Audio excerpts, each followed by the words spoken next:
Growth and comfort never coexist. And if you're gonna grow as a person, as a leader, you gotta get comfortable with being uncomfortable. You welcome challenge, you welcome risk, because you know you come out better at the other side. I was born and raised in Chicago, Illinois, and I think I was always the one that was sort of the mother hen of my brothers and sisters. Most of my memories are of taking care of them in one way or another. I really love school. I was always good in math. I love this idea that you should be able to derive where everything comes from. But I did a lot of activities. I played basketball, volleyball, and I was student council president.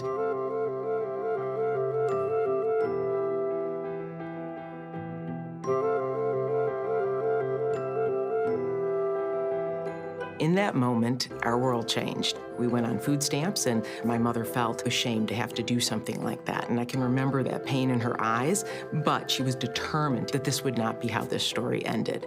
And so she went back to school, got a job, then got a better job, and I watched my brothers and sisters. It was one of the most defining elements of my life, and we all learned, you never let someone else define who you are. Only you define who you are.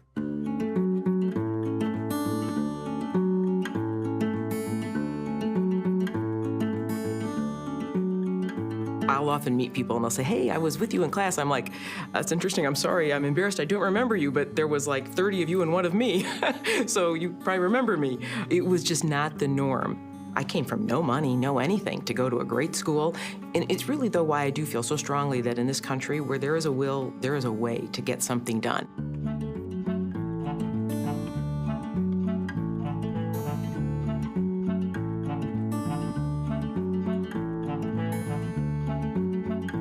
Ten years into my career, I had been offered a promotion. The man who had offered it said, look, you should take my job. And I said, oh, I'm not ready for this thing yet. Just give me a little bit more time. I went home that night, and my husband looked at me and he said, do you think a man would have answered the question that way? No. So I went back in the next day, I took the job. And he looked me in the eye and he said, don't do that again. I said, I understand.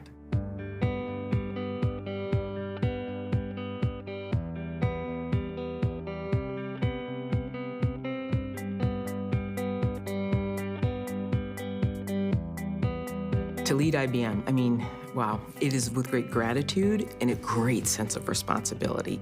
But I didn't want the world to define me as the first woman CEO of IBM. I just wanted to be a good CEO of IBM. It was another pivotal learning point that you do have to recognize you are a role model. That for people to aspire to be something, it does really help if they see other people around them that are in that role, and therefore take that seriously.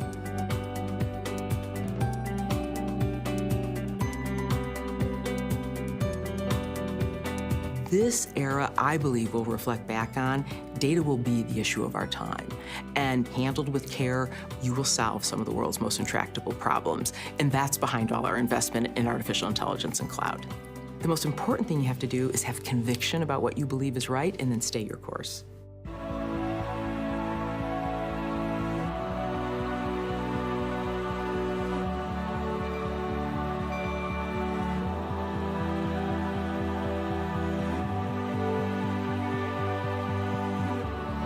When I think about women in the workplace, it's about inclusion. I do believe it's a company's job to create a good environment for that. Companies, they will take everything you can give. So you have to set your boundaries, and that's what gives you your balance. And I guarantee you, most things adapt around them. And so I think the state, the focus on that of how to advance women, it is a constant. It isn't about one moment. This is about continuity and about persistence. That is what will solve this problem. There is no doubt in my mind that attracting women and great people in general has to do with your values, and you live them. You live them every day, not what you say, it's what you do.